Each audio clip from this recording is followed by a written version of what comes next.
Hello everyone, welcome to this video on Java Lab. So in this uh, session, I'm going to give you a demonstration of the concept of multithreading. Okay, so before going to the demonstration, like and share the video and also subscribe to my channel for latest notifications. Okay, so let's go to JDoodle. Right. So this is a program for demonstrating multi-threading. Okay. So if you remember from the previous video, that is the theory video, so there are three steps in creating a thread using runnable interface. Okay. So first you have to create a class.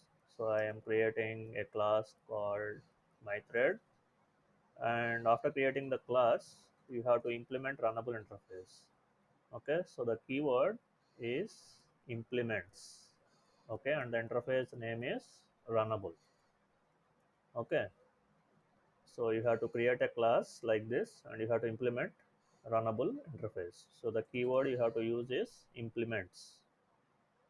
Okay, now let's create a reference for the thread class.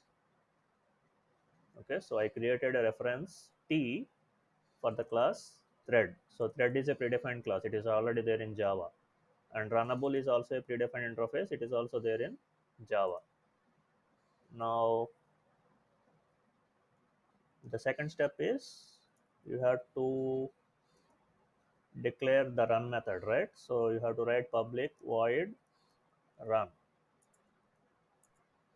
Okay, so what is the importance of run method contains the code which belongs to the thread.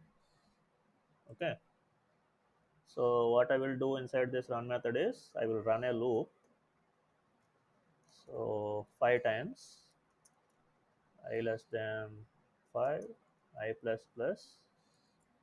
Now what I will do inside this loop is, so before going to write inside this loop, let me create a string variable called message. So I am going to store some text inside this message and I am going to print that message inside this for loop 5 times. Okay, so how to print? You have to write system.out.println. Okay, uh, so I will just print the message here like this. Now what I want to do is, after printing this message, okay, every time I want to pass this thread for 1 second. So how can you pass the thread for 1 second is, so I think you remember try catch blocks, right, for exception handling. So I will tell you why I am writing this try catch. So for passing the thread, you will use thread dot method sleep. Sleep is a method which is there in thread class. So for 1 second you have to write 1000. So this is milliseconds. 1000 milliseconds means 1 second. Okay. Now after try you have to write catch. So here I am writing interrupted exception. So interrupted exception is an exception class. Okay. Now I am not writing any code inside the catch. So I am opening the brace and closing the brace. I don't want to write anything. Okay. So why did I write this try and why did I write this catch? Because this sleep method throws interrupted exception. So we have to mandatorily or compulsorily write this sleep method inside try catch, and you have to catch this interrupted exception. That is why I have written this try and catch. Okay, now this is the run method. Okay, so what is the run method is run method doing is it is printing the message, and after printing the message it is going to pause for 1 second. Okay, Now, so third step is you have to call the start method, right? So to call the start method, or to invoke the start method, which will call the run method, I will write the constructor for this class. So constructor has the same name as class name. Okay, so class name and constructor name is same. So here inside the constructor, I will create the object for this thread class. So I will write t equal to new thread, and inside the parenthesis, I will write the keyword this. Okay, so this refers to current object. Okay, so whenever you are creating an object for this thread class, that is represented by this. Okay, and we are running that object as a thread. Okay, so that is the meaning of this t equal to new thread of this. Now you can say t dot start. That's all. Okay, understood. So whenever this code is executed, t dot start, it will run the below code which is there in run method. So this is the actual thread code. Whatever you are writing inside run method, that is the thread code. Okay, so this is our my thread class. Okay, now uh, before going to that, let me remove this public and create another class called driver, public class driver. Okay, now here we will write our main method. So syntax is public static void main uh, string array. Now let's create an object for my thread class. Okay, so inside this, let me say thread 1. Okay, I just created an object for my thread class, and inside the constructor or inside the parenthesis, I have written thread 1. So where does this text go? This text will go into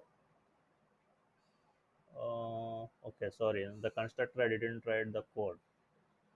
So here you can write mm, message. So to actually uh, store, you have to also catch it, right? So the message thread 1 will come into m, and you will assign that message m to message. Okay, and whatever text is stored in message, that will be printed here. Okay, so this thread 1 text is coming into m, and the same thing is assigned to message. Okay, now let's execute and see what happens.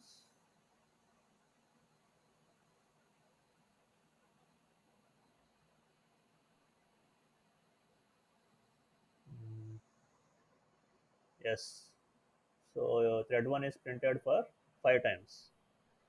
Okay, so you got the output at a stretch, right? It is not passing for 1 second. So in JDoodle, it does not show you or show you the pauses between each execution of the thread. So if you want to see the pause, what you can do is you can copy this code and you can run on your own system and execute it in the command prompt. Okay, otherwise you will see the output at a stretch. It will not show you the pauses. Okay, now, so how many threads are there in this program? One or two? So there are two threads. Okay, so by default, every Java program contains one thread that is called main, and the second one is this one. Second thread is this thread one. Another one is main. So there are two threads. One is main, another one is this thread one. Okay, So how to create more threads? You can just write two more times, and you can change the text to 2 and 3. Okay, so all the three threads will run the same code which you have written in a run method. The code is same, but the text we are passing is different. So thread 1, thread 2, and thread 3. Now let's execute this program and see what will happen. So it will take some time.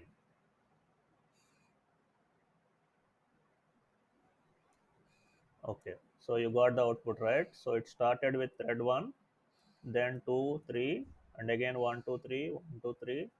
Then you got thread 1, but instead of 2, it has run thread 3. Okay, and the last thread to complete is 2. Okay, so remember this, the last thread that is completed is 2. Now let's execute and see again.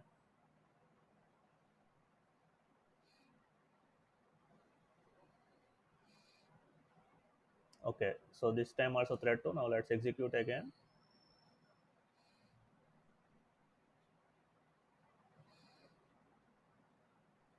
Okay, this time also thread 2 only. uh, let's execute again. Yeah, this time thread 3 completed last, thread 2 completed first.